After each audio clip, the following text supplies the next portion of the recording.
একসময় গ্রামীণ জনগণের অন্যতম প্রধান বিনোদন ছিল যাত্রাপালা ও সার্কাস, কিন্তু আধুনিক বিনোদনের বিস্তার, পৃষ্ঠপোষকতার অভাব এবং আর্থিক সংকটে হারিয়ে যেতে বসেছে ঐতিহ্যবাহী এই দুই শিল্প।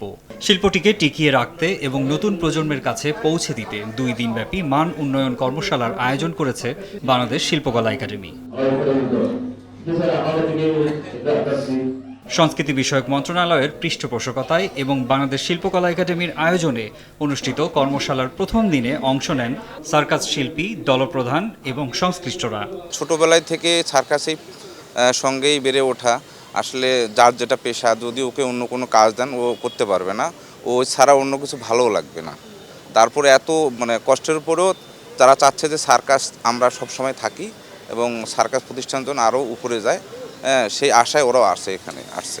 এ সময় সার্কাসের শিল্পীরা বলেন, সার্কাস লাগলে আমাদের মনে ফুর্তি এসে সার্কাস চললে 2 টাকা পাবো, আমাদের বউ বাচ্চা নিয়ে আমরা করে খেতে পারবো, বুঝছেন? এই কারণে আমরা সার্কাসকে ভালোবাসি। কষ্টে অনেক যাচ্ছে দিনটা, আমাদের কোনো মতে দিনটা যাচ্ছে, কিন্তু আমি আশা করি আমাদের এই সার্কাসটির দিকে যদি আমাদের সরকার যদি একটু খেয়াল করতো অনেক ভালো হতো। কর্মশালার প্রথম দিনে বাংলাদেশ শিল্পকলা একাডেমির মহাপরিচালক শেখ রেজাউদ্দিন আহমেদ বলেন, আমরা দেখলাম একদম প্রান্তিক পর্যায়ের মানুষজন এখানে এসেছে এবং যারা এই সার্কাসের সঙ্গে যুক্ত, তাদের সমস্যা কি, তারা কিভাবে এই দল নিয়ে কষ্ট করে জীবনযাপন করছে।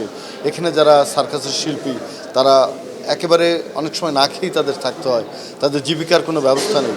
আমাদের বর্তমান সরকার, আমাদের মাননীয় প্রধানমন্ত্রী তারেক রহমান এই সার্কাস দলকে আরও শক্তিশালী করে তাদেরকে বিভিন্ন জায়গায় পারফর্ম করার সুযোগ তৈরি করে দেওয়ার জন্য কাজ করছে। শিল্প সংশ্লিষ্টদের প্রত্যাশা কেবল কর্মশালা নয়, দীর্ঘমেয়াদী পরিকল্পনা, আর্থিক সহায়তা এবং আধুনিকায়নের মাধ্যমে যাত্রাপালা ও সার্কাস শিল্পকে নতুন করে প্রাণ ফিরিয়ে দিতে কার্যকর উদ্যোগ নেবে সরকার।